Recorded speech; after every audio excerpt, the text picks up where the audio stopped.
합당한 자로 정말 좁은 길이지만 걸어가는 그 삶이 또 그 믿음의 여정이 우리에게 가장 영광스럽고 또 우리를 향한 하나님의 거룩하신 뜻인 것임을 우리가 온전히 인정하고 정말 믿음으로 나아가는 그런 귀한 은혜가 우리 오늘 예배 가운데 또 우리 각 사람들 마음 가운데 있기를 간절히 기도했으면 좋겠습니다.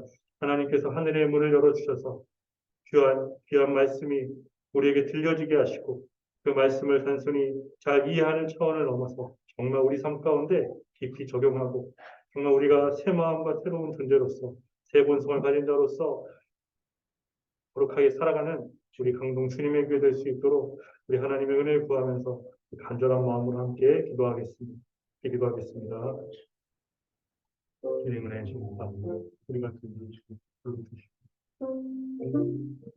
네. 이 땅에 살아갈 때 죄로 말미암아 근심하고 염려하고 평가를 살아갈 수밖에 없었던 우리 하나 이렇게 놀라우신 은혜를 이 영광스러운 복음을 하나님 거룩한 삶과 함께 걸어갈 수 있도록 하나님 우리에게 이 시간 은혜와 사랑을 하나님 말씀하고 드리게 하시고 주 예수 그리스도 영광을 바라보게 하시고 말씀을 통해서 하나님을 불러주시는 충만히 하나님 우리의 불쌍히 우리에게 하나님 흘러부으시는 영을 남고 하나님 아버지 하나님 때로는 어렵고 문제하고 부정적인 걱정도 있지만 하나님 이 모든 것을 뛰어넘어 역사하시고 이 모든 것을 늑다에서 일하시고 복음의 복지 나아가고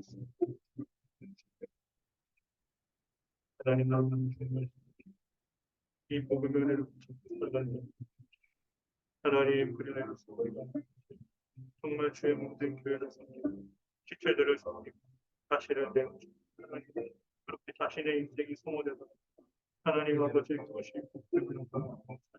정말로 믿습니다. 하나님 아버지의 영광스러운 일을 함께 뛰어들며 나가고 있습니다.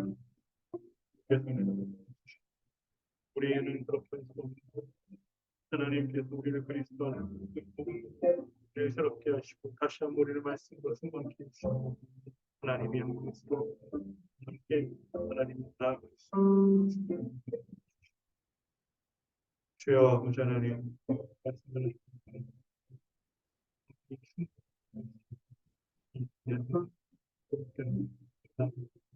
하나님 말씀으로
너희 의인들아 여호와를 즐거워하라. 찬송은 정직한 자들의 마땅히 할 바니라. 아멘. 사랑과 은혜가 풍성하신 하나님 아버지, 하나님의 그 거룩한 이름을 찬양하며 주님께 마땅한 영광을 돌려드립니다. 우리와 같이 죄인된 자가 거룩하신 하나님 앞에 설 수 없으며 예비할 수 없고 도리어 하나님의 진노를 받아 죽을 수밖에 없는 자였는데 주님이 우리를 긍휼히 여겨주시고 사랑하여 주셔서 우리 주 예수 그리스도를 죄인 대신 십자가에 죽게 하심으로 그 복음의 언약을 믿는 자마다 이 복음의 약속과 복됨을 누릴 수 있도록 은혜 더하여 주셔서 감사드립니다. 오늘 예배하는 우리가 주님의 우리 주 예수 그리스도의 몸된 교회로 모여서 주님 앞에 예배합니다. 교회의 머리 대신 예수 그리스도를 믿는 믿음으로 예배하오니 주의 성령께서 우리 가운데 역사하여 주셔서 우리의 심령이 오직 하나님의 은혜의 말씀, 언약의 말씀 붙잡으며 그것으로 인한 온전한 믿음, 참된 믿음으로 살아가는 자 되게 하여 주시고 우리의 모습 가운데, 우리의 마음 가운데, 우리의 삶 가운데서 혹시 주님과 멀어지게 하는 모습들 어떤 것이라도 있다면 그것이 하나님과의 관계를 끊어놓기에 주님의 복된 은혜를 누리지 못하기에 우리가 우리 자신의 말씀으로 돌이키고 돌아보아서 하늘의 음성, 하늘의 하나님의 은혜의 말씀 붙잡고 순종하며 살아가 그런 하나님의 온전한 백성 될 수 있도록 역사하여 주시옵소서. 예수님의 이름으로 기도드립니다. 아멘. 찬송가 29장 함께 찬양합니다.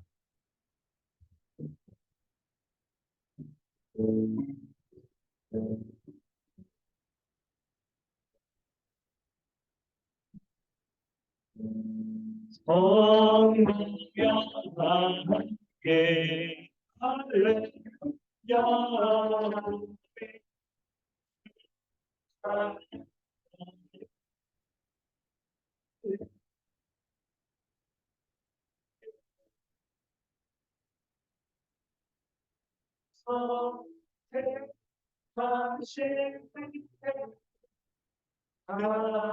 선택하신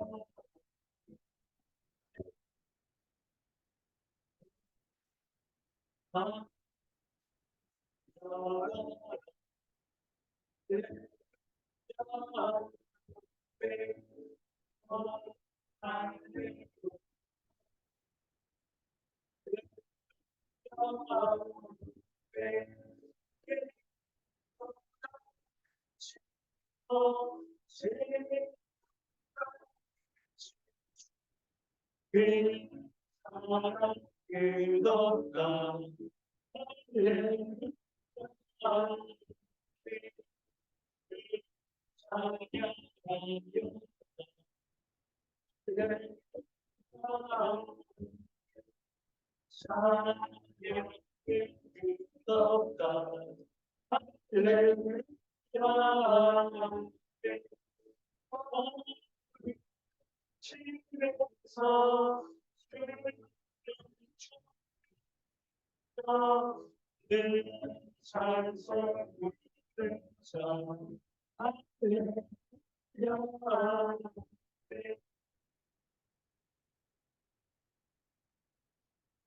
그거를 참고하셔서 사도신경으로 신앙을 고백하고 주기도문으로 기도하겠습니다.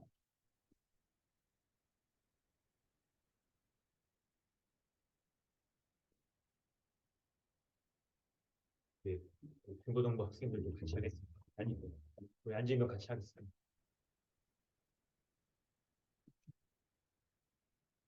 알았습니다. 그거에 사도신경 주기도문을 찾으세요. 그렇습니다. 같이 하죠. 뭐 펴세요?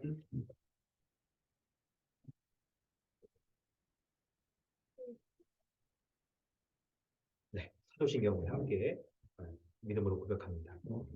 나는 전능하신 아버지 하나님 천지의 창조주를 믿습니다. 나는 그의 유일하신 아들 우리 주 예수 그리스도를 믿습니다. 그는 성령으로 잉태되어 공정녀 마리아에게서 나셨으고 본들 빌라도에게 고난을 받아 십자가에 못 박혀 죽으시고 장사된 지 사흘 만에 죽은 자 가운데서 다시 살아나셨습니다. 하늘의 우시여 전능하신 아버지 하나님 편에 앉아 계시다가 거기로부터 살아있는 자와 죽은 자를 칭하러 오십니다. 나는 성령을 믿으며 거룩한 공교회와 성도의 교제와 죄를 용서받는 것과 몸의 부활과 영생을 믿습니다. 아멘.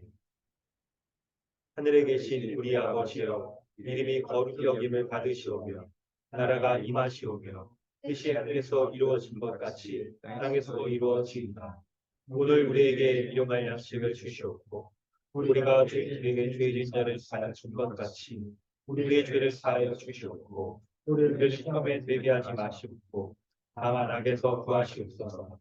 나라와 권세와 영광이 아버지께 영원히 있사옵나이다. 아멘. 하이데베르그 교리 문답은 65, 66, 67, 68 문답입니다. 오직 믿음으로만 우리가 그리스도와 그의 모든 은혜에 참여할 수 있는데 이 믿음은 어디에서 옵니까? 성령에게서 옵니다. 그분은 거룩한 복음의 설교로 우리의 마음에 믿음을 일으키며 성례를 사용하시어 믿음을 굳세게 하십니다. 성례란 무엇입니까? 성례는 복음 약속의 눈에 보이는 거룩한 표와 의미로 하나님께서 제정하시는 것입니다. 성례가 시행될 때 하나님께서는 복음 약속을 우리에게 훨씬 더 충만하게 선언하고 확증하십니다. 이 약속은 그리스도께서 십자가 위에서 이루신 단번의 수레 때문에 하나님께서 우리에게 죄사함과 영원한 생명을 그대로 주신다는 것입니다. 그렇다면 말씀과 성례 이 둘은 우리의 믿음을 우리의 구원의 유일한 근거가 되는 것, 곧 예수 그리스도의 십자가 희생으로 향하도록 하기 위한 것입니까? 저는 그렇습니다. 우리의 모든 구원이 그리스도가 우리를 위해 십자가 위에서 이루신 단번의 죽음에 있다는 것을 성령께서는 복음으로 가르치고 성례로 확증하십니다. 그리스도께서 신약에서 제정하신 성례는 몇 가지입니까? 거룩한 세례와 성찬 두 가지입니다. 이 시간 우리 함께 기도하겠습니다. 하나님께 참으로 예배하는 자는 그리스도 안에 거하여서 우리 주 예수 그리스도께서 십자가에 이루신 그 의와 거룩을 우리가 선물로 받았습니다. 하나님 앞에 의인이요 거룩한 자로서 예배하는 자만이 온전히 예배할 수 있는 것입니다. 우리가 이렇게 그리스도의 은혜로 하나님 앞에 온전히 예배하기 위하여서 오직 믿음으로만 예배하고 믿음으로만 그리스도 안에 우리가 연합하고 믿음으로만 그분의 모든 은혜에 참여한다는 것을 우리가 붙잡아야 될 것입니다. 이러한 믿음은 우리의 감정이나 우리의 행위나 우리의 공로나 노력, 삶에서 우리가 보여지는 그런 모습들 혹은 실수하여 넘어지고 죄악을 범하는 모습이 있는 것이 아닙니다. 우리의 믿음은 거룩한 복음의 설교의 말씀을 우리가 온전히 믿는가, 그것에 대한 지식을 가지고 있고 우리의 마음을 다하여서 그것을 붙잡는가에 달려있는 것입니다. 이 시간 우리에게 복음의 약속을 붙잡고 그것을 의지하는 믿음 더하게 하여 주셔서 그 복음의 약속으로 하나님 앞에 온전히 예배하는 자 되게 하시고 그 약속을 믿는 믿음을 주님이 우리에게 보시고 우리에게 온전히 예배하며 하나님 나라의 복락대로 허락하자 우리 기도하길 원합니다. 한 주간의 우리의 모습을 돌아보면서 우리에게 이런 믿음이 있었는지를 돌아보고 꼭 이런 믿음 가운데 거하지 못한 모습들 우리에게 있었다면 돌이켜 주님의 은혜를 구하며 우리 함께 기도하기를 원합니다. 다 함께 기도하겠습니다. 하나님 아버지 주님의 은혜 감사드립니다. 그렇게 우리 주 예수 그리스도를 믿는 믿음으로 주님 앞에 나와 예배할 수 있도록 하여 주셨으니까 주를 믿는 믿음 가운데 살아가는 자 그대로 인하여서 찬처럼 그대로 온전히 선포될 수 있도록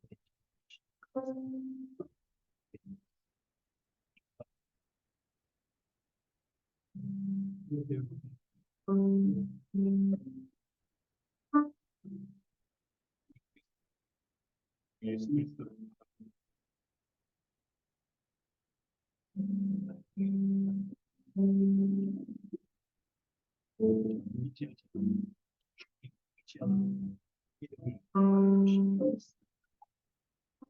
복음 약속의 말씀들 이 믿음만을 보시고 나를 그리스도와 그리스도와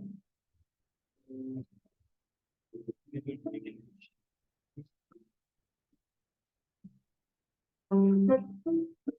삶을 돌아볼 때 이분의 말씀, 이분의 말씀을 정말 붙잡았는지 그 안에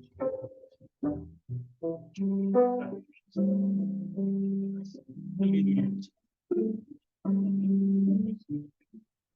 전 백성을 함께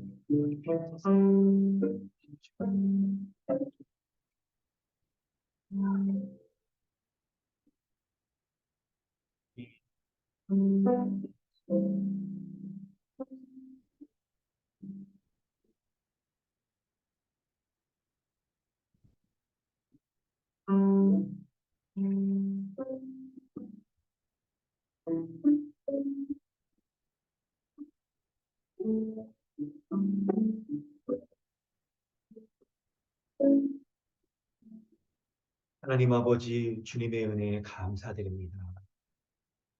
우리와 같이 이렇게 악하고 연약한 자를 위하여서 우리 주 예수 그리스도께서 하나님의 독생자임에도 불구하고 죄를 위하여 십자가에 죽으셔서 모진 고통 당하시고 우리에게 그 주님이 달리신 그 복음의 약속, 그 십자가를 믿는 자에게 그 믿음을 보시고 의로운 자라, 거룩한 자라고 인정하여 주시고 예배 가운데 언제든지 이 믿음으로 나아가면 우리를 하나님 나라의 백성이요 자녀로 맞아주셔서 하나님 나라를 유업으로 받기에 합당한 자로 여겨주시며 예배 가운데 주님 만나주시니 감사드립니다.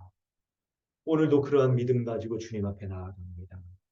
복음 약속을 믿는 우리의 이 믿음만 보시고 우리가 온전히 주님께 예배하는 자 되게 하시고 하나님 나라의 하늘의 은혜와 복락들 누리기에 조금도 부족함이 없도록 인도하여 주시옵소서. 이 시간 주의 성령께서 이 복음의 약속 온전히 믿을 수 있도록 우리의 귀를 열어 주시옵소서. 말씀이 선포되며 들려질 때마다 우리에게 그 말씀이 이해되고 마음에 심기어지게 하여 주시고 마치 성경의 말씀처럼 잘 박힌 못과 같이 그 말씀이 박혀서 우리의 심령에서 떠나가지 않게 하시고 그 말씀 붙잡고 살아가며 그 말씀으로 인하여서 의의 열매도 온전히 맺어가는 그런 하나님의 말씀에 순종하는 교회로 온전히 설 수 있도록 함께하여 주시옵소서. 감사드리며 예수님의 이름으로 기도드리옵나이다. 아멘.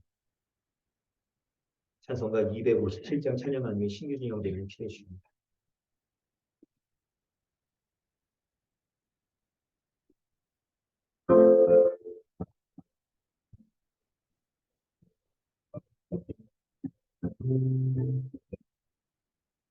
마음에 가리신 마음으로 찬송을 어미양 예수 속죄하는 주 예수 내 속죄 할렐루야 소리를 함께 찬송하세 그 피로 속죄하거든데 이란 빛이 없어진 복을 속죄함 받은 것 아니오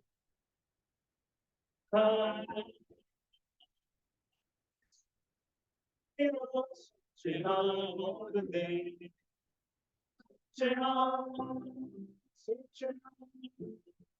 그 예수 내지 할렐루야 소리 하여 함께 찬송하세 그 피로 속죄하는데 나 같은 죄인이 용서하면서 주 앞에 옳다하거든.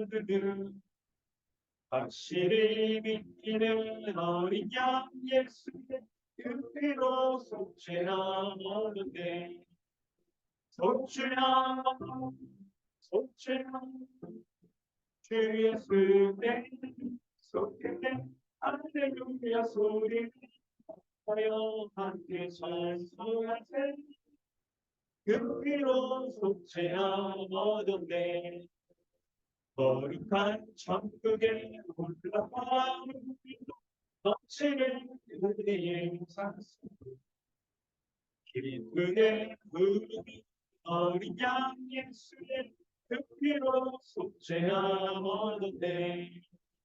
속죄함 속죄함 주 예수 내 속죄해 할렐루야 소리가 아파요 함께 찬송하세 그 피로 속죄하는데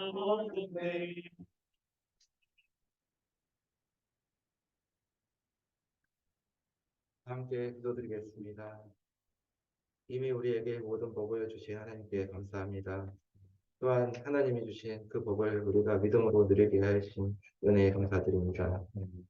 우리를 구원하기 위해 우리의 삶에 계속하여 문을 두드리시고 우리로 문을 열게 하시어 우리에게 들어와 주신 예수 그리스도의 사랑에 감사합니다.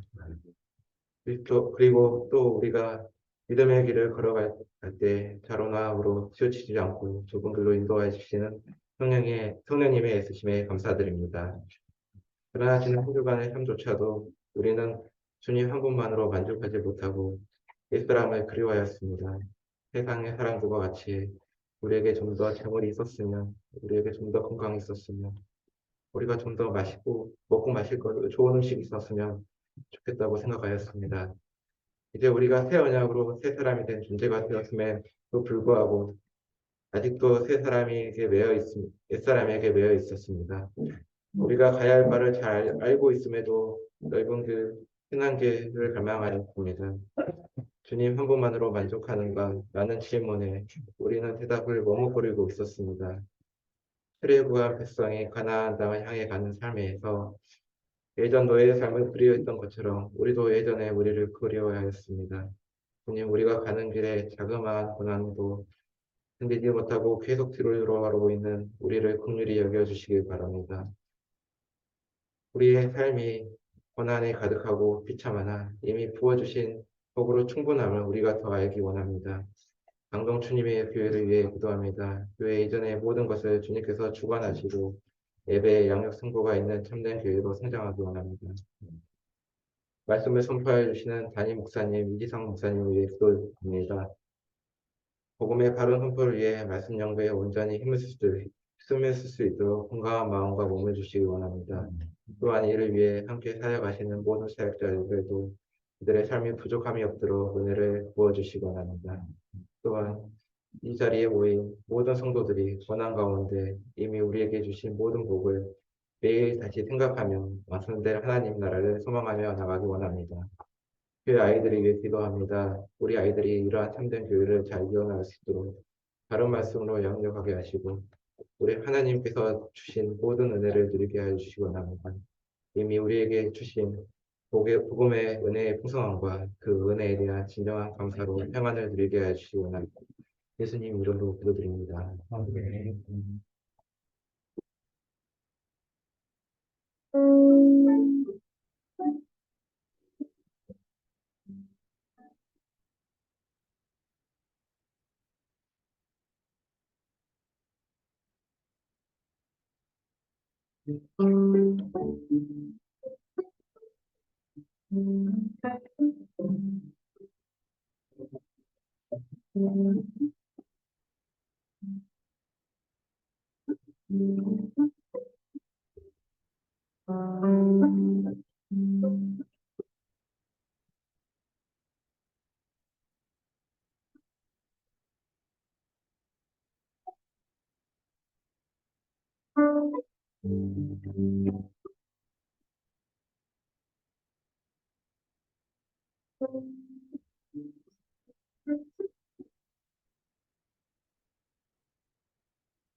하나님께서 오늘 우리에게 주시는 말씀은 히브리서 9장 1절부터 10절까지 말씀입니다.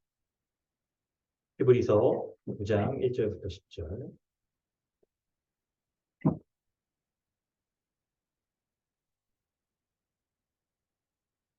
첫 언약에도 섬기는 예법과 세상에 속한 성소가 있더라.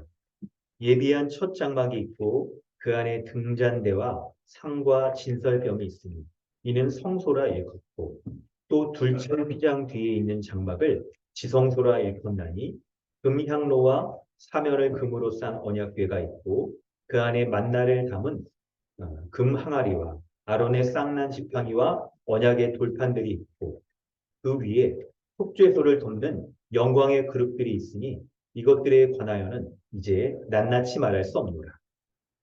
이 모든 것을 이같이 예비하였으니 제사장들이 항상 첫 장막에 들어가 섬기는 예식을 행하고 오직 둘째 장막은 대제사장이 홀로 1년에 한 번 들어가되 자기와 백성의 허물을 위하여 드리는 피 없이는 아니하나니 성령이 이로써 보이신 것은 첫 장막이 서 있을 동안에는 성소에 들어가는 길이 아직 나타나지 아니한 것이라.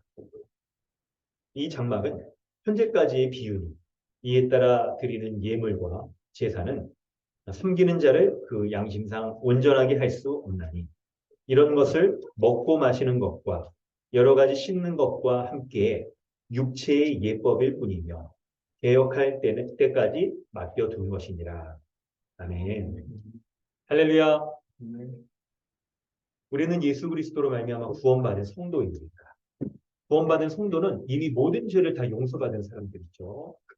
바로 예수 그리스도께서 죄인인 우리를 위하여서 십자가의 모든 형벌 대속적 죽음으로 말미암아 우리의 모든 죄를 다 해결해 주셨기 때문에 그런 것입니다.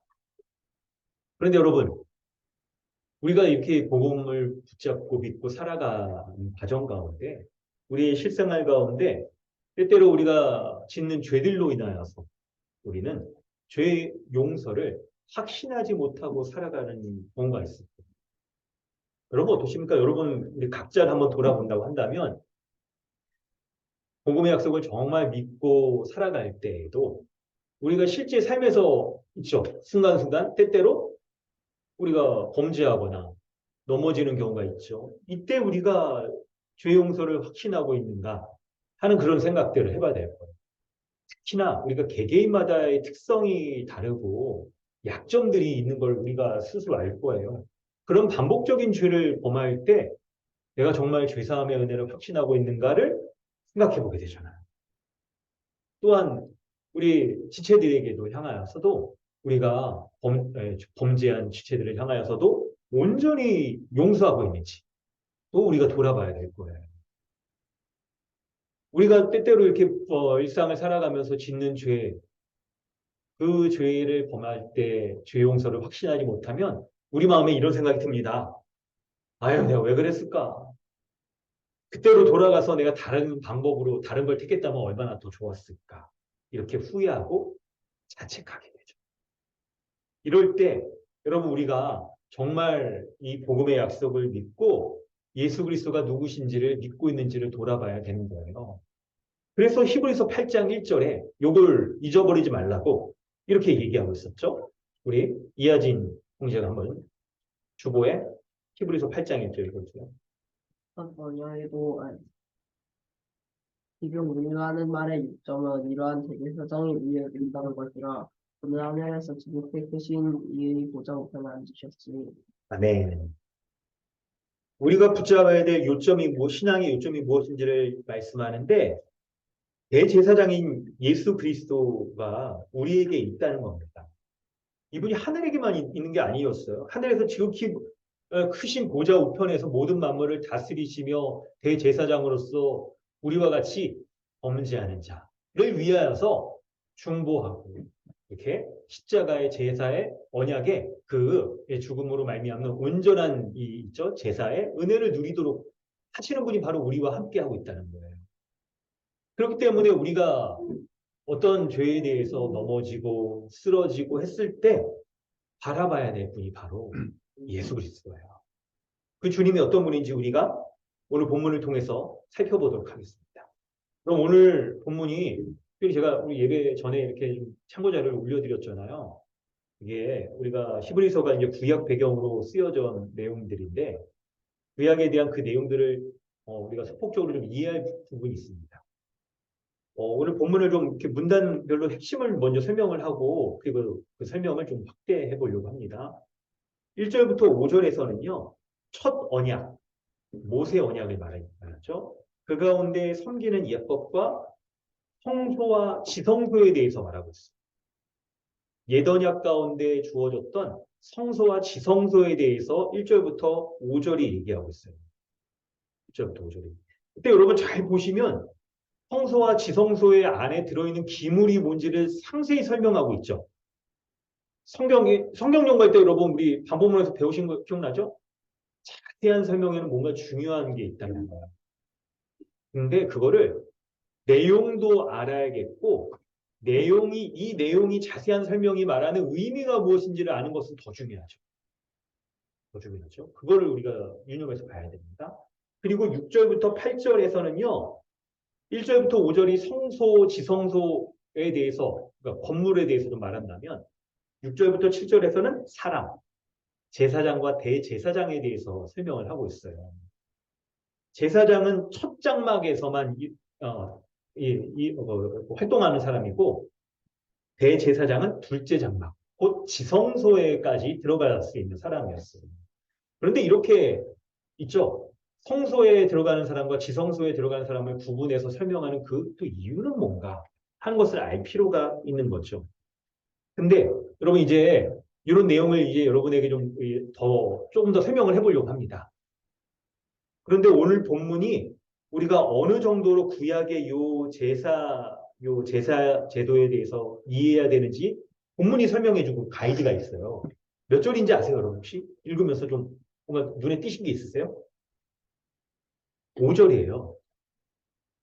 이것들에 관하여는 이제 낱낱이 말할 수 없노라. 아니, 낱낱이 우리 입장에서는 충분히 많이 얘기한 것 같은데 히브리서의 저자는 낱낱이 얘기는 안 하겠다고 얘기를 하는 거예요. 그 이유가 있겠죠. 구약의 내용들을 이건 설명을 해야 기초적인 이해는 할 거예요. 근데 그 자체는 예언약 시대를 살아가는 사람들에게 의미가 있었던 것을 이해하는 것과 함께 거기로부터 이 예언약의 기물들이 보여주는 예수 그리스도가 이루신 새 언약이 무엇인지를 설명하고자 하는 거잖아요. 그걸 더 많이 얘기를 해야 된다는 거예요. 그거를. 저자가 말하는 5절에 전체 본문을 이해하는 이 가이드가 들어있어요. 그래서 그 핵심이 이제 세 번째 단락인 9절과 10절에 이런 옛 언약, 첫 언약의 요 내용들은요. 10절에 나오는 대로 육체의 예법이래요. 육체의 예법. 아무리 이것이 이렇게 중요한 이 방식이라 하더라도 육체의 예법이다. 그래서 온전하게 하는 것이 무엇인지를 알아야 된다라고 말하는 거예요. 자, 이제 이런 내용들을 우리가 살펴볼 텐데 조금 더 그래도 본문의 내용들을 설명을 해볼게요. 1절부터 5절에 보면 성소, 건물에 대해서 얘기한다고 말씀드렸잖아요. 건물에 대해서도 자, 우리 2절을 보면 첫 장막, 예비한 첫 장막이 있는데 성소래요. 성소. 여러분 오늘 아까 올려드린 그 내용을 보면 성전은 두 부분으로 돼 있어요. 성소와 성소 안에 지성소로 나눠져 있습니다. 성소와 지성소로 나눠져 있어요.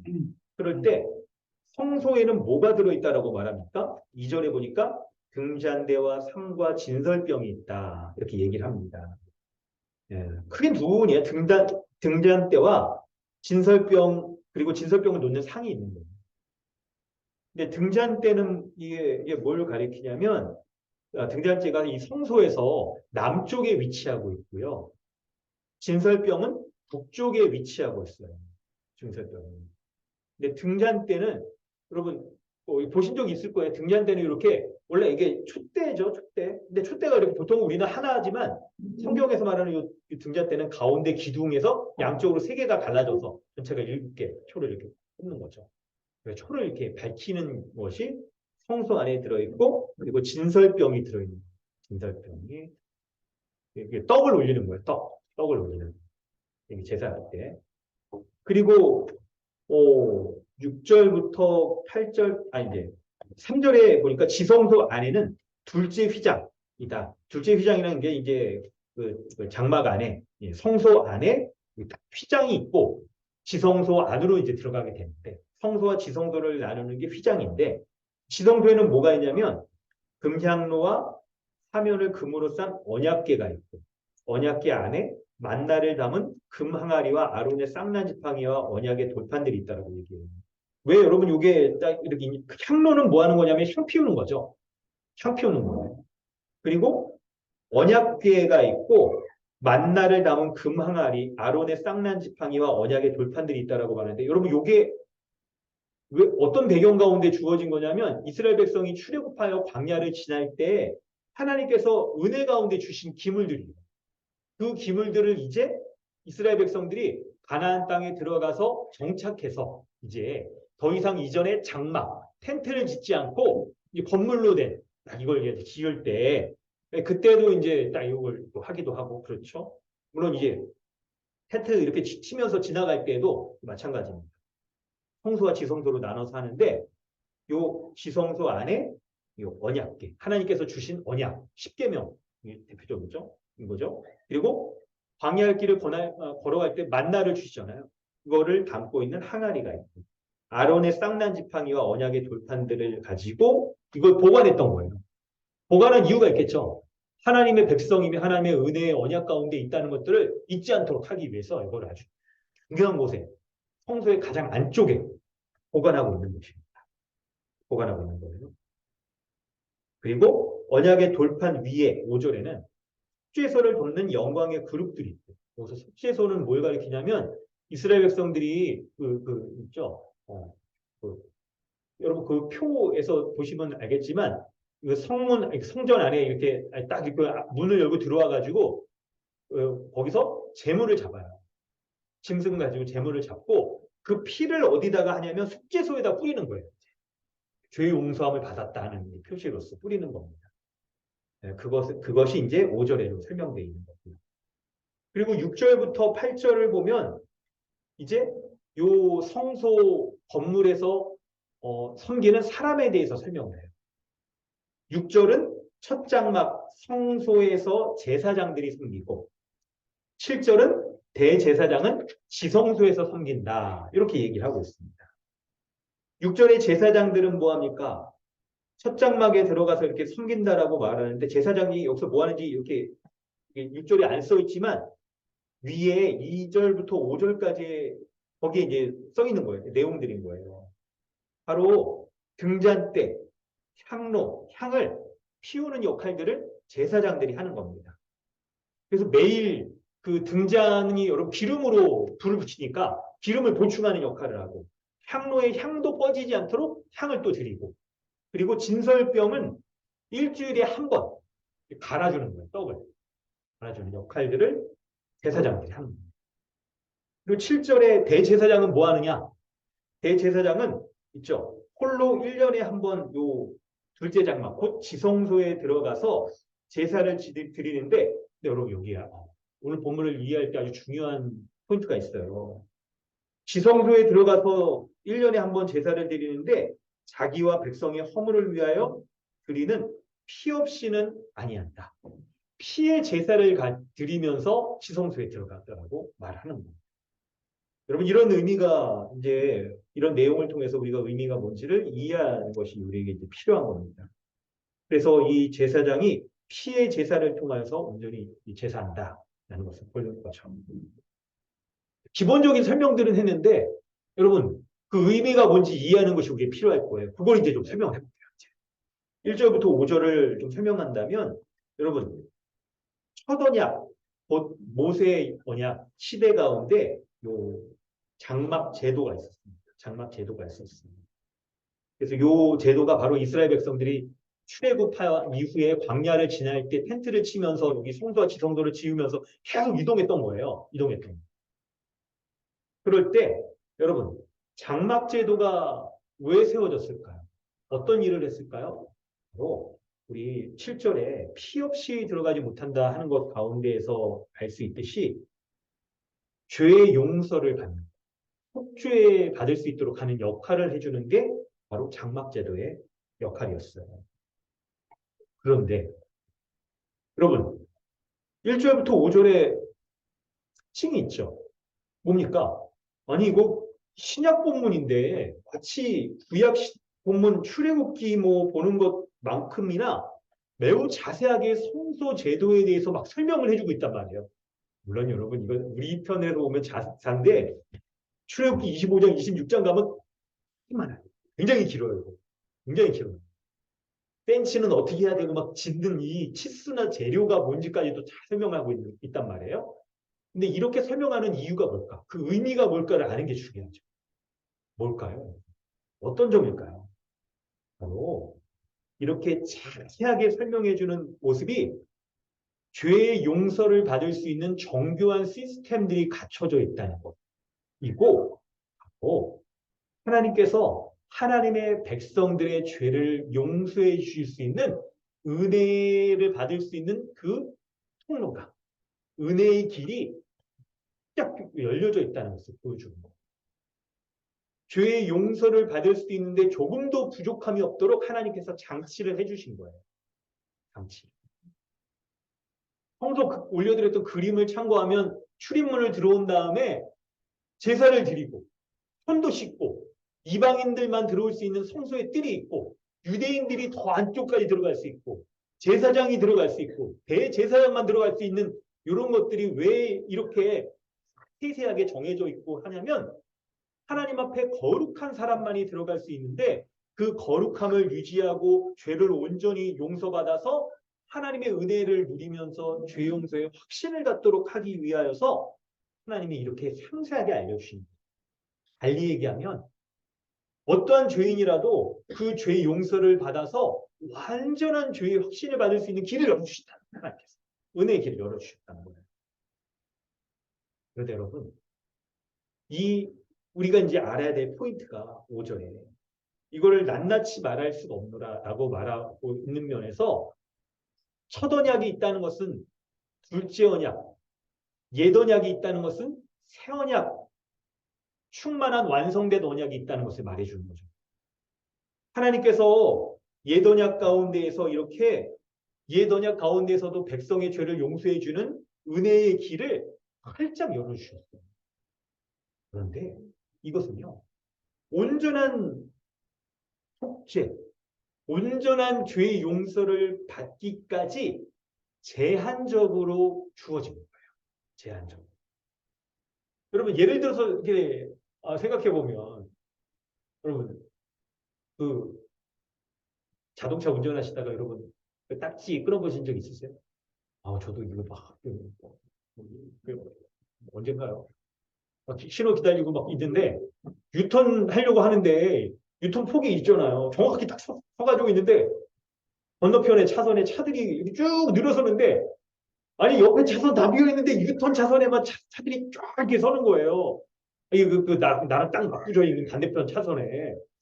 그래가지고 내가 유턴 거기 점선으로 돼 있는데 거기를 딱 돌아야 되는데 거기까지 차가 딱 막혀 있는데 유턴 신호가 들어왔어요. 근데 유턴을 하려면 그 폭 안에서 돌아야 되는데 약간 아슬아슬한 거예요. 차선을 밟게 생겼어. 실선을. 근데 딱 보니까 건너편에 경찰차가 딱 서 있는 거예요.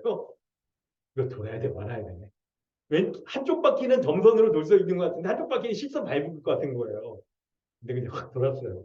경찰차가 사이렌 울리면서 쫓아오는 거예요. 근데 이제 그 사람도 그 상황을 약간 보고 딱 이게 보이니까 그랬는지 사이렌 막 울리고 그다가 뒤까지 막 쫓아오는데 그냥 그렇게만 하고 그냥 가드를 붙잡진 않고 쉽잖아요. 딱 지금 그런가 보다 싶었는데 여러분 이 말씀 드리는 게 우리 교통 이게 법규 같은 거 어기고 그러면 우리가 이제 범칙금 내고 그러잖아요. 과태료 막 그러지 않습니까? 근데 한번 이게 위반했을 때 과태료 내고 그러면 끝나잖아요. 이게 내야 될 그런 일들이. 근데 이게 영원히 그러나요? 앞으로도 내가 막 이 교통법규 어겨도 그거 다 줄고 그러진 않잖아요. 할 때마다 그거를 다 해결을 봐야 돼. 이게 사람의 예법의 특징이라는 거예요. 1절에 첫 언약에도 섬기는 예법이 있다. 10절에도 육체의 예법일 뿐이요 라고 말할 때 사람들이 육체를 가지고 지키는 예법의 특징은 사람의 죄에 대해서 용서받을 수 있으나 그 죄에 대한 범죄를 저질렀을 때 그거를 반복적으로 해결을 봐야 된다는 거예요. 어떻게 하든지. 이게 일반적인 세상의 예법의 특징이에요. 옛 시대의 특징이죠. 이게. 첫 언약의 속죄가 바로 이런 방식이었어요. 다시 이런 방식이었어요. 범죄를 저지르면 있죠. 그 죄에 대한 대가를 지불해야 됐던 거예요. 반복적으로. 그래서 이스라엘 백성들이 하나님의 은혜의 백성으로 부름받았음에도 그들이 범죄했을 때 제사를 반복하여서 그들의 죄를 용서받았어야 됐어요. 용서받았어요. 그런데 여러분, 히브리서 성경이 말하는 것은 이 구약의 예법에 머물러 있는 것이 아니라 둘째 언약. 새 언약 백성은 그럼 누구이냐? 그걸 설명하려는 거죠. 새 언약 백성인 교회는 예수 그리스도를 믿는 자들이죠. 바로 죄 없으신 예수 그리스도께서 죄인인 우리를 대신하여 십자가에 죽으셔서 온전한 속죄를 이루시는 것을 믿는 거예요. 여러분 그거 믿으시죠? 할렐루야? 우리 그걸 믿고 있는 거죠. 그래서 그리스도의 죽음으로 인해서 옛언약 시대에 보여줬던 제한적인 속죄, 유통기한이 정해져 있는 속죄, 이런 것들의 한계가 모두 극복되어진 거예요. 그래서 예수님을 믿는 자는 누구든지 온전한 속죄를 받는 새언약의 시대가 도래하게 된 거예요. 우리는 지금 새언약의 시대를 살고 있는 것입니다. 그렇다면 성도 여러분, 우리가 지금 살아가고 있는 새언약 시대의 특징은 무엇일까? 성경은 두 가지로 얘기하고 있습니다. 6절부터 8절, 첫 번째로 6절부터 8절, 두 번째로 9절, 10절을 얘기하고 있습니다. 새언약 시대의 첫 번째 특징은 6절부터 8절까지인데 바로 죄 용서를 받는 길이 활짝 열려졌어. 활짝 열려져서 하나님께 나아가 은혜와 그리고 평강을 누릴 수가 있는 거예요. 은혜와 평강을 누릴 수 있는 거예요. 1절부터 5절에서 우리는 하나님께 나아갈 수 있는 죄 용서를 받을 수 있는 길이 활짝 열려졌다는 것을 자세한 성전에 이 내용들이 설명되는 것 가운데 그 의미를 알 수가 있었어요. 하나님 앞에 나아갈 수 있는 죄 용서 받을 수 있는 길이 활짝 열려졌는데 여러분 그 길에 안 들어가면 안 되잖아요. 그 길에 들어가면 어떻게 될까요?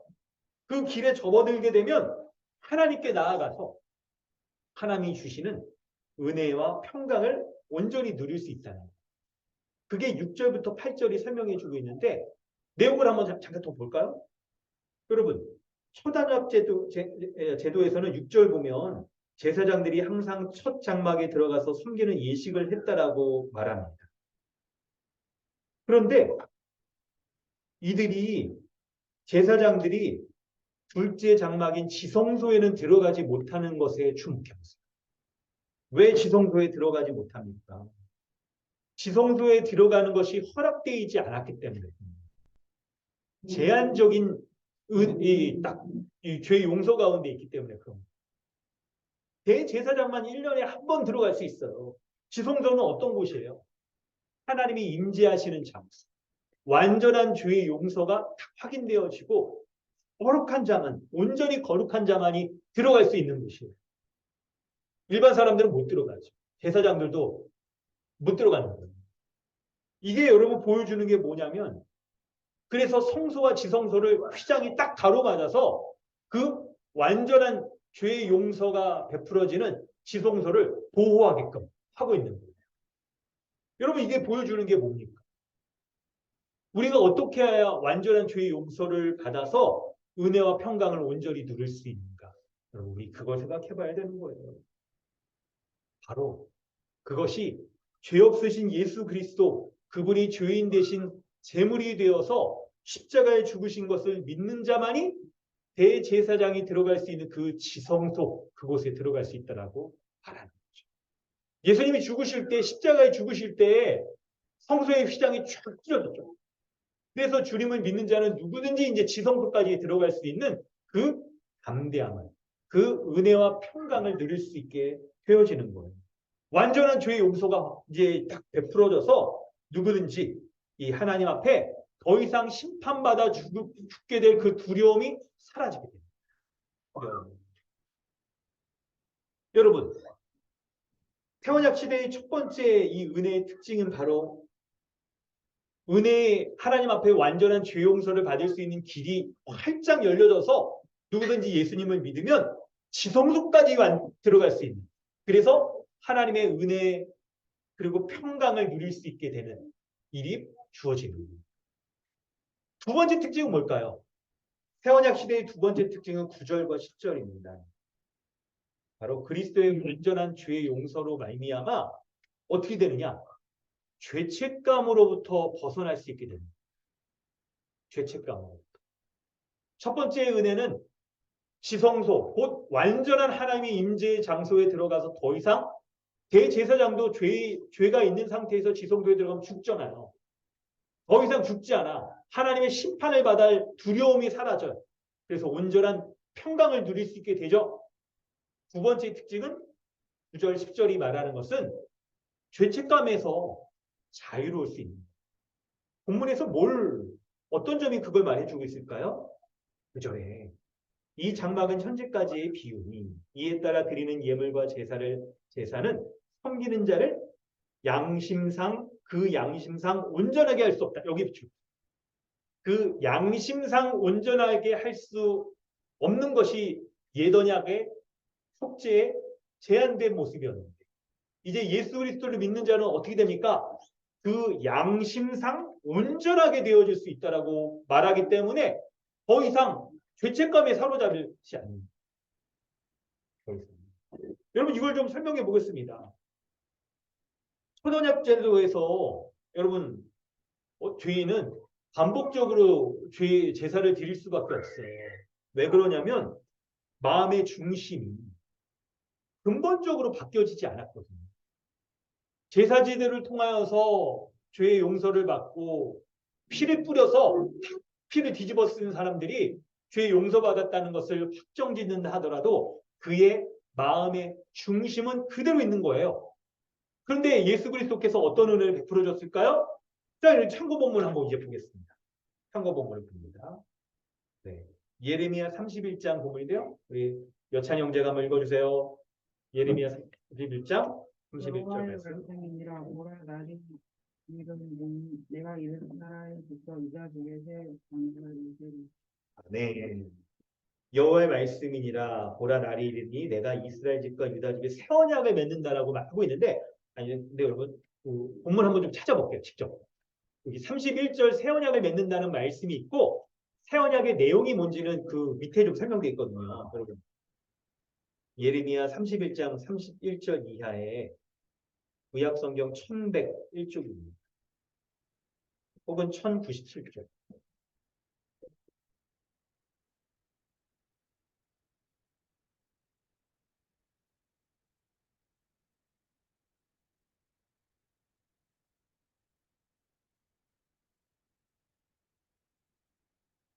네, 우리 여찬 형제가 한 번 더 읽어주세요. 잘 찾았나요?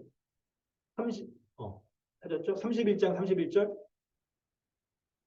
여호와의 말씀이니라 보라 날이 이르리니 내가 이스라엘 집과 유다 집에 새 언약을 맺으리라. 38절까지. 이 언약은 내가 그들의 조상들의 손에 잡고 애굽 땅에서 인도하여 내각날에 맺은 것과 같지 아니할 것은 내가 그들의 남편이 되었어도 그들이 내 언약을 깨뜨렸습니다. 여호와 하나님의 말씀입니다. 그러나 그날 후에 내가 이스라엘 집과 맺을 언약은 이러하니 곧 내가 나의 법을 그들의 속에 두며 그들의 마음에 기록하여 나는 그들의 하나님이 되고 그들은 내 백성이 될 것이라. 여호와의 말씀입니다. 아멘. 32절에 보니까 애굽 땅에 출애굽 시켜주신 이후에 백성들과 언약을 맺으셨습니다. 첫 언약, 모세 언약을 맺었던 것처럼. 그런데 그들이 내 언약을 깨뜨렸다.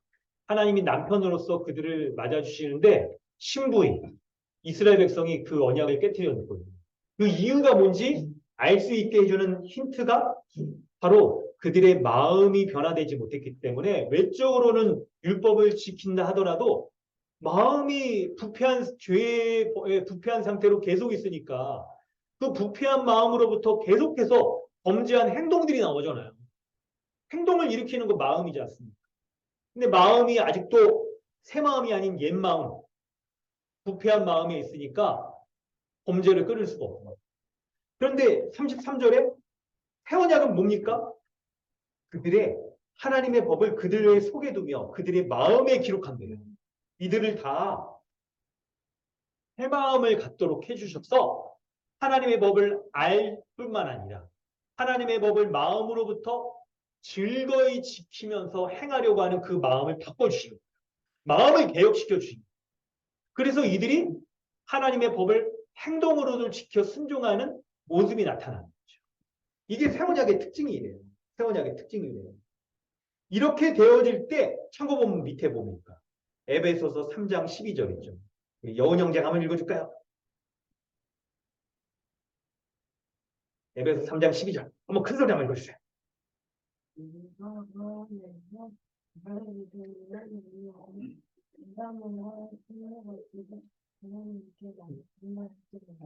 아멘. 그렇습니다. 그래서 우리가 예수 그리스도 안에서 믿음을 갖고 있으면 담대함과 확신을 가지고 하나님께 나아갈 수 있다라고 말씀하고 있어요.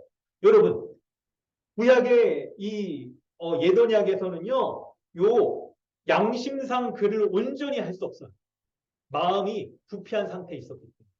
그런데 예수 그리스도께서 바로 예수 그리스도를 믿는 자를 새 마음을 갖는 자를 만들어 주셔서 이제 이 새 마음을 가지고 온전한 죄 용서 받았다는 것을 약속을 주시는 거예요. 할렐루야. 여러분 이걸 붙잡아야 됩니다. 오늘 말씀의 여러분 포인트가 이거예요. 우리가 주님께서 이루신 이 복음의 약속의 말씀을 붙잡는다고 한다면 우리는 이런 확신을 가질 수 있어요. 이 언약에 근거한 확신을 가질 수 있는 거예요. 우리의 감정이나 상황이나 현실의 모습에 근거한 불확신을 갖는 게 아니라 언약의 말씀을 근거한 확신을 가질 수 있는 거예요. 그래서 주님이 우리에게 새 언약을 주셔서 새 언약에 이루신 그 언약을 붙잡는 자는 그 양심상 온전하게 되어서 더 이상 죄책감 가운데 시달리지 않을 수 있는 것을 믿으시길 바랍니다. 아멘. 그래서 여러분 우리가 반복적으로 신자가 죄를 짓는다 하더라도 여러분 한편으로는 우리 고민이 있지만 그러나 믿지 않는 사람들처럼의 그런 죄책감 가운데 빠지지 않는 거예요. 이게 여러분 양상이 굉장히 다른 거예요. 굉장히 다른 거예요. 그래서 그리스도의 대속적 죽음을 믿는 우리가 왜 그렇습니까? 더 이상 죄와 사망의 지배 아래에 있는 자가 아니라 의와 평강의 지배 아래에 있는 자이기 때문에 겪는 괴로움의 모습이지 내가 구원받지 못했다거나 그리스도가 우리를 죄 가운데 건져주시지 못했다는 것을 확신하지 못하는 것으로 말미암는 그런 종류의 죄책감은 아닌 거예요. 우리 마음에서 일어나는 있죠? 일들을 말씀으로 좀 분별하는 게 필요합니다. 그때. 그래서 여러분 이걸 믿고 우리가 담대함을 가질 필요가 있는 거예요. 담대함을 가질 필요가. 십자가에서 그리스도가 이루신 것을 믿는다라고 한다면 이 담대함을 가지고 방금 우리가 읽었던 여호 형제가 읽어줬던 그 안에서 그를 믿음으로 말미암아 담대함과 확신을 가지고 하나님께 나아감을 갖는데요. 여러분 우리의 모습을 죄책감을 가지고 하나님 앞에 나아갈 수가 있습니까? 이 말씀을 자꾸대로 문자 그대로 이해해 보세요. 우리가 예수 그리스도 안에서 그를 믿음으로 말미암아 담대함과 확신을 갖고 하나님께 나아간다라고 말하지 그를 믿음으로 말미암아 죄책감 가운데 담대함과 확신에 못 나간다라고 말하지 않죠. 믿음이 중요한 거예요. 그래서 이 복음의 약속을 믿는 믿음이 있으면 우리는 죄책감 가운데 벗어나 담대함과 확신을 가지고 주님 앞에 설 수가 있는 것입니다. 할렐루야. 여러분 오늘 말씀의 핵심적인 내용은 이거예요. 우리는 그리스도의 대속적 죽음으로 말미암아 완전한 죄 용서를 받은 사람이에요. 여러분 혹시 그래서 혹시 우리가 일상생활을 하면서 살아갈 때 죄를 짓는다 하더라도 그 모습이 불신자가 짓는 죄의 모습과 모습은 비슷할 수 있어요. 근데 우리에게 일어나는 일들은 현격히 다른 거예요. 이미 우리가 죄를 짓더라도 죄로 말미암는 그 효력들은 사라지고 오히려 십자가의 은혜의 효력이 우리를 사로잡고 있는 거예요. 그래서 주님께 용서를 구했다면 죄책감 가운데 시달리지 않으시기를 주님의 이름으로 축원합니다. 권면합니다, 여러분. 평강을 누리세요. 주님의 이 십자가의 완전한 속죄를 믿고 평강을 누리시길 바랍니다. 과연 여러분이 이 말씀을 제대로 말씀을 받고 있는지 우리 스스로에게 좀 적용해 보려고 하는데 질문 한번 드려볼게요. 여러분은 우리 스스로를 돌아볼 때 자신을 죄인이라고 생각하십니까? 의인이라고 생각하십니까? 그럼 어떠세요?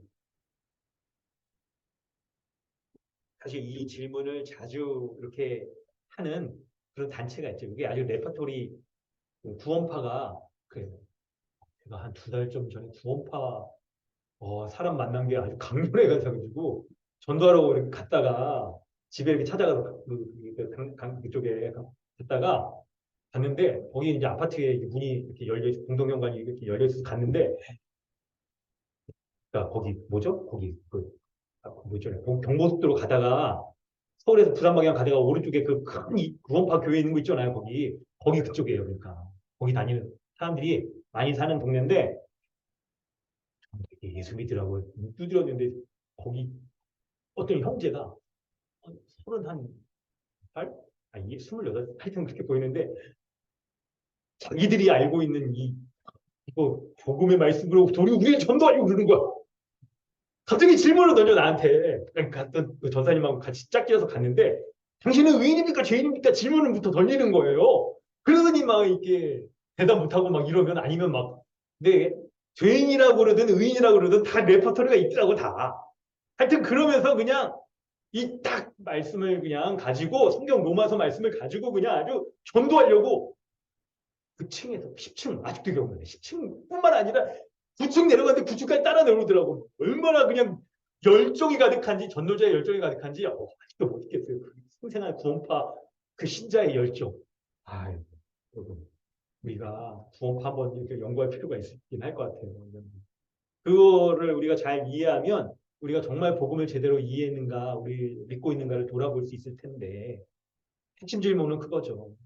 여러분, 의인입니까? 죄인입니까? 그걸 여러분 이 질문에 우리가 답을 할 수 있어야 돼요.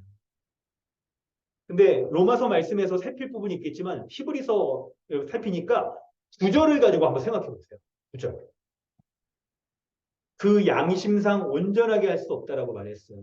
예언약의 방식은 우리를 양심상 온전하게 할 수 없다라고 말했어요. 여러분이 과거의 경험, 죄를 지었던 어떤 경험을 한번 회상해 보세요. 그것 때문에 여러분이 혹시 죄 지은 것으로 양심의 찔림을 받고 있습니까? 어떠세요?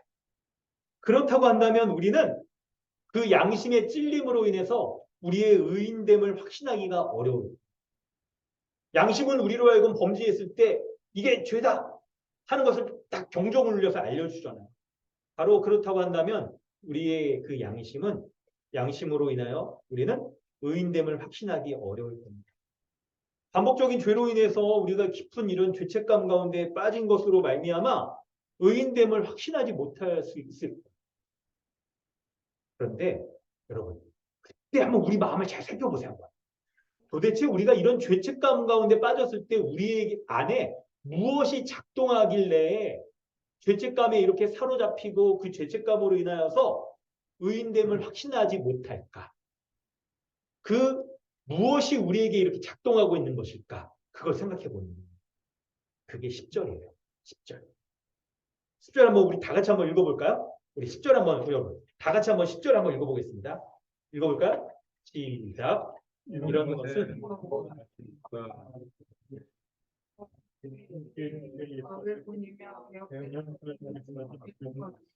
아멘.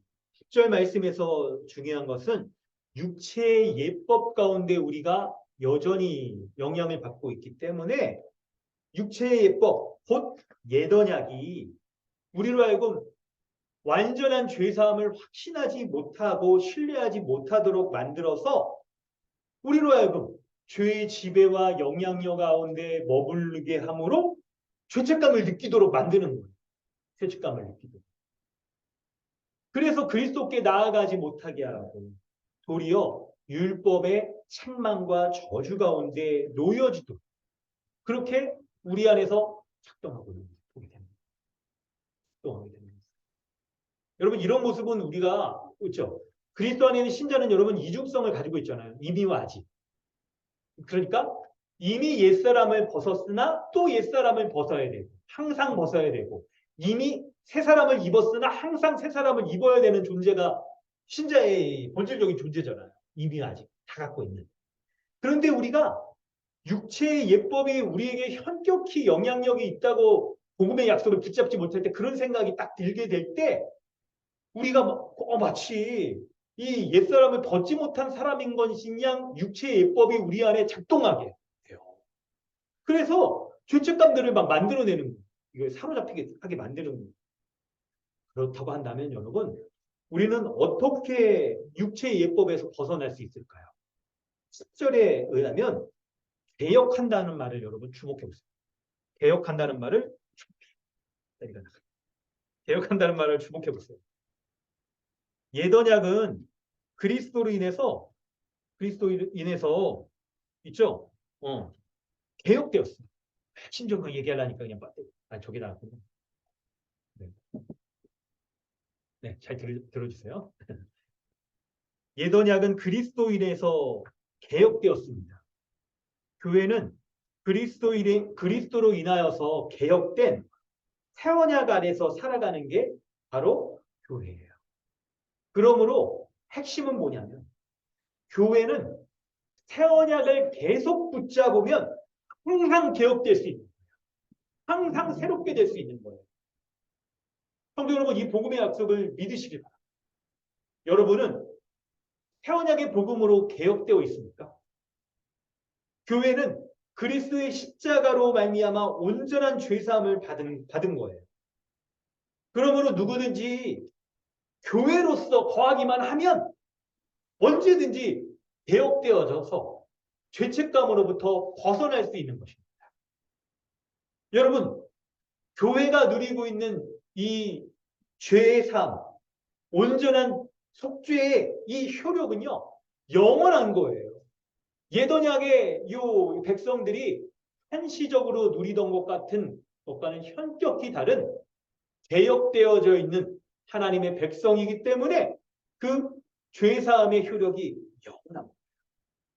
설령 우리가 계속되는 죄악이나 성도로서의 신분에 대해서 우리가 의심이 드는 그 순간이라도 개혁된 이 새 언약의 효력은 결코 약해지지 않는 것을 믿으시길 바랍니다. 그 복음의 약속을 믿는 믿음으로 말미암아 담대함과 확신을 가지고 하나님께 나아감을 얻는다라고 말하고 있는 거예요. 우리의 감정이나 모습을 붙잡고 나아갈 수 없어요. 그를 믿음으로 말미암아 주님을 믿음으로 말미암아 우리가 개혁되어져서 나아가는 거예요. 여러분 그걸 믿으시길 바랍니다.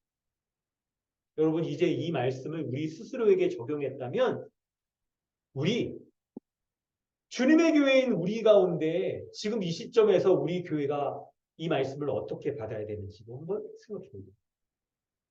여러분 우리 교회는 이제 예배당 딱 이제 입주를 이렇게 앞두고 있습니다. 부족함이 좀 있긴 하지만 다 가려고 합니다.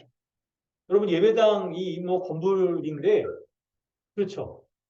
아니 한편으로 보면 예배당 없어도 성도가 우리 사람이 성전이기 때문에 우리가 자체가 중요한 거예요. 근데 여러분 한편 또 장소가 주는 중요성이 너무나도 커요. 아니 장소가 필요 없다면 우리는 그냥 여전히 이게 줌에서 만나서 그냥 예배해도 이거 온전히 예배하는 거 아닐까요? 근데 여러분 몸을 가지고 있는 사람으로서 함께 부딪히며 교제하고 함께 교회로서 모여서 공동체로 예배하는 것이 중요하기 때문에 장소가 필요해요. 그 장소가 또 오히려 교회의 비전과 예배학력 선교를 온전히 하는 수 있는 장소라고 한다면 더욱더 교회로서 잘 설 수 있게 되겠죠. 이때 여러분 이런 건물 인테리어도 하고 교회에 이제 딱 들어가려고 하는 시점에서 우리는 이런 교회를 향한 비전을 가지셔야 돼요. 세 가지입니다. 첫째는 1절부터 5절에서 말하는 것처럼 우리 이제 입주하게 될 교회를 통해서 하나님께서 은혜의 길을 활짝 열어주신 것을 여러분 우리는 붙잡아야 될 거예요. 붙잡아야 될 거예요. 하나님께서 여러분 예언약의 성소 가운데에서도 곳곳에서 하나님의 은혜의 상징들, 기구들을 배치하여 주시고 각각의 이 기구들을 통하여서 죄의 용서를 받아 하나님의 은혜를 누릴 수 있는 것들을 주셨습니다.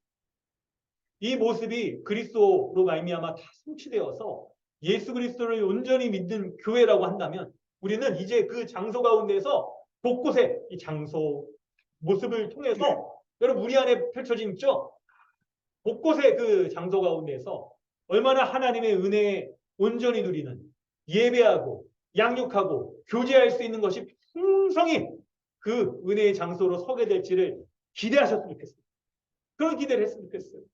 하나님 앞에 그걸 가지고 여러분 기도하면 어떨까?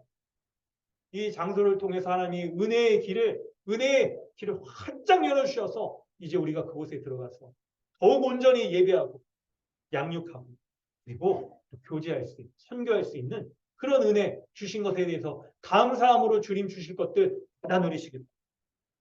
둘째는 우리가 그런 은혜를 누릴 수 있는 것은 바로 우리 교회가 주님의 교회로서 온전한 새 언약의 약속들, 완전한 죄 용서를 받아서 언제든지 주님 앞에 나아갈 수 있고 평강과 담대함을 누릴 수 있기 때문에 그런 것이죠. 그러므로 우리 교회가 이제 더욱 그 장소에 들어가서 힘써야 될 일이 있어요. 새 언약의 약속의 말씀을 온전히 붙잡을 수 있도록 예배 가운데서도 예수 그리스도를 높이는 예배, 양육할 때도 십자가의 복음을 선명하게 가르치고 풍성히 가르치는 양육, 교제하고 선교할 때도 십자가의 복음을 온전히 전하면서 딱 하는 교회로 산다면 그 장소 가운데에서 우리 교회가 얼마나 더욱더 외형뿐만 아니라 우리의 성도의 우리 마음과 우리의 모습까지도 온전한 새 언약의 이 은혜를 누릴 수 있는 교회로 잘 설 수 있게 될까요? 여러분 이걸 소망하시길 바랍니다. 세 번째는 바로 우리의 양심이 온전하게 되어져서 새 언약 백성들은 그리스도로 말미암아 이 죄책감에서 벗어날 수 있게 돼요. 우리 그 장소에서 이루어질 일을 한번 머릿속에 한번 그려봅시다. 1, 2주 후에 우리는 이제 그 장소에 들어가서 예배하고 양육하고 교제하고 선교하는 일들을 할 때 우리 안에서 벌어지는 모든 이런 교회의 이 사명들을 행할 때 우리에게서 완전한 십자가의 복음으로 말미암는 완전한 죄의 용서의 확신과 더불어서 죄책감으로부터의 자유롭게 되어져서 우리 안에 있는 온갖 부정적인 생각들, 우리 안에 있는 온갖 원망과 실망과 좌절들, 죄책감이 가져오는 이 모든 것들은 다 개혁되어지고 십자가의 복음의 은혜를 온전히 누리고 화목해 되어지고 한 몸 한 가족으로 살아가며 머리 대신 그리스도의 말씀에 온전히 순종할 수 있는 그 교회로서 세워질 수 있도록 주님이 인도하실 것들을 바라봤으면 좋겠습니다. 그걸 바라보면서 우리 교회에 건물과 함께 우리 스스로도 그렇게 주님 앞에 그런 은혜의 백성들 되게 해달라고 우리 이 시간 기도하며 이 말씀으로 주님 앞에 나아가기를 소망합니다. 함께 이 말씀 붙잡고 우리 기도할 때 여러분 우리 찬송하고 기도하겠습니다. 오늘 나눠드린 악보 있죠? 네, 온전한 교회로서 세워질 수 있게 해달라는 주님의 은혜를 구하면서 이 찬양 한 회에 우리 이렇게 한 목소리로 함께 기도하겠습니다.